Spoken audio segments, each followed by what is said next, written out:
মেয়ের জন্য আমি আমার ক্যারিয়ারকে লাথি মেরেছি, নিজের শরীরের চিন্তা করিনি, আমার খাস বন্ধুদের সাইড করে দিয়েছি শুধু তোর জন্য।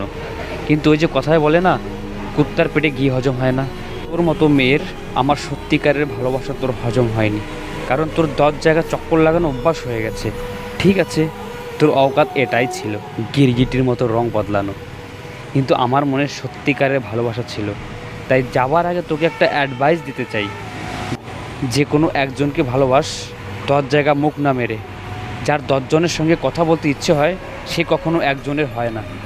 আর তাছাড়া তোর সেরকমই ছেলে পছন্দ হয় যারা তোর শরীর স্পর্শ করতে চায়, আর যে তোকে সত্যিকারের ভালোবাসে তাকে তোর বোকা মনে হয়।